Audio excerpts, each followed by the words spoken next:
I'm going the opposite way what you saying, Sweeney. I don't think they do trust us.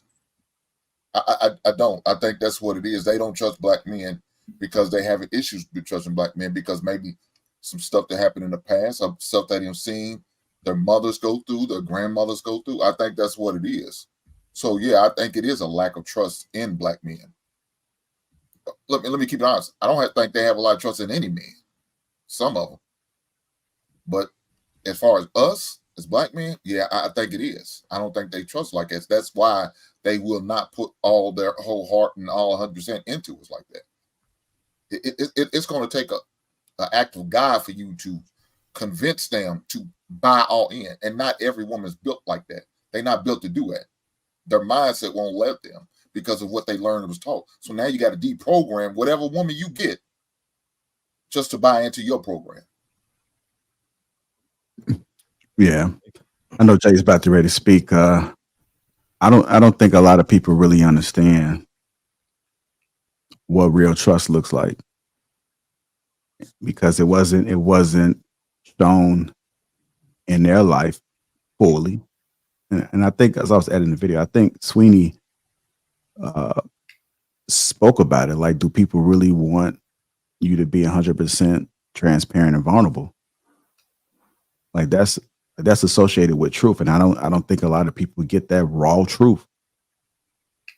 I also think that people are afraid that they're going to get judged, so they don't really um, have a situation where they can truly be themselves, and so that's why you may see like the representative being consistent throughout that marriage because when she tried to tell a story about her past, she got a little bit of okay, he's frowned up upon that, or he don't like that, or he's already had mentions that he doesn't want a woman like this, and I know that I've done it, so she can't really fully truly open up to him.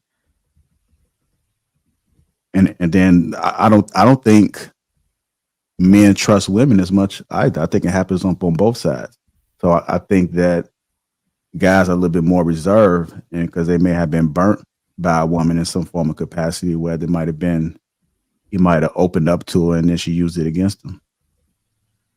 So he was getting judged or he was being made like fun of about something that happened when he was in his most vulnerable moment. So when we look at trust, I think that's something that people should really study along with everything else that they study. Like, what are you bringing to the table?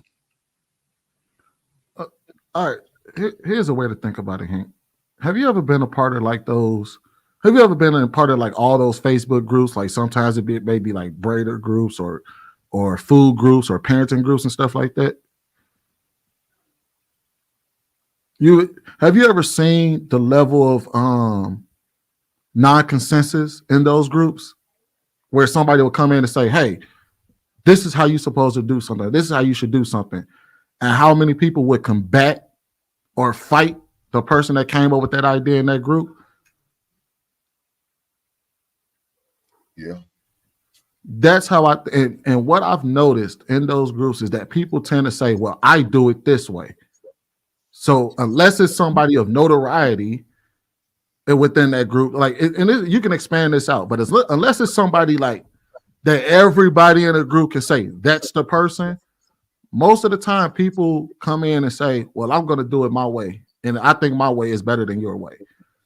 And that's totally different. You no, talk about a group. I just need one individual. no. I get that. What I'm saying is that that's where I get my idea. Where I don't think it's necessarily that people don't trust us. I guess you can still look at it as trust, right? They still don't trust, but I don't think it's necessarily has it. I think their lack of trust has more to do with them thinking that I think I can. I'm the best. I should be. I'm probably going to make the best decision for me. I trust myself more than I trust y'all. Until there's somebody out there who I trust more than my own decision. And that's how I think we all look at it. Even us, like even when we have conversations amongst men, a lot of us think our way is the best way until somebody comes in and proves otherwise. I think of a lot of lack of trust on the male side comes from the fact that they dirty. I'm not even gonna sit here and lie. When you run across a male that just don't trust females like that, they're usually a suspicious individual. That's just me being on this earth 41 years. They're doing creepy, weird cheater stuff, and they don't trust women because they're not worth a damn. So that's my theory on that. As far as women not trusting men, it's usually those same creepy dudes that don't trust men, don't want to commit, I mean, women, and don't want to commit, that turn these women into non-trusting individuals. Why Luckily, I don't care enough about that to even engage in those kinds of activities. I just make sure I'm good. But if you look at the cycle of life, you take an innocent person that's coming out and they're full of and ready to love, and that's what everybody needs to remember to come back to. And there are risks, but there's always that bad woman or man that they run into, because misery loves company. That creates another bad woman or man, and it's just another circle. And then they meet another innocent person, and it's like a virus. You know what I mean? And um when it comes to women not trusting, it's all, and that could be the same thing with women that are grimy, doing stuff behind a man back, playing around.